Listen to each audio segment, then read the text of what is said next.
Mr Limbrick, the question, please.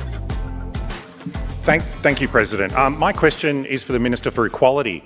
The Minister would know that I have a strong interest in the defence of the rights of Victorians, and indeed it's been one of my main sources of disagreement with the government over the last few years. What is the Minister doing to find solutions for potential conflicts between biological women and transgender women? Thank you. Thank you. Minister. Thank you, President. Thank you, Mr Limbrick, for that question. And I do note your position and your very well articulated and well understood position on these matters. I have talked at length about the importance of making sure that vulnerable cohorts of Victorians are given the respect and the support and the visibility that they deserve and which we all should ideally enjoy. There has for a long time been a tension, not of the creation of the trans and gender diverse communities, but of others, to seek to create a divide between people who are from our LGBTIQ+ communities and people who are not.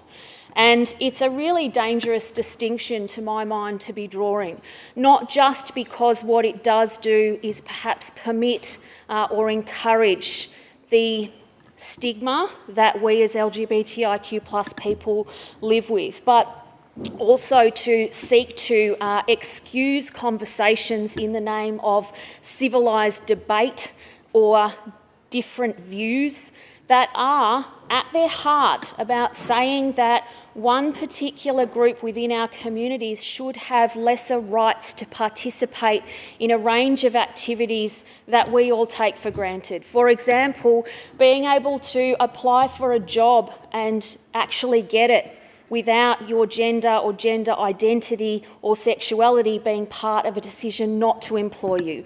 Being able to retain your job, being able to participate in sport, being able to access healthcare, being able to access documentation that reflects your identity and is therefore necessary for international travel and for the dignity of participating in the decision-making on everything from filling out forms to the way that you open your wallet and see yourself reflected in the various cards that you carry with you. It's so important that we understand that in these conversations, the disadvantage and the stigma that is not just caused but is perpetuated and augmented by a conversation on this conflict between rights ignores the overwhelming views of Australians and indeed of Victorians that trans people should have the same rights as others to participate in everyday life and be given the same opportunities and indeed protections at law to do that wherever it is a thing that is required to be done.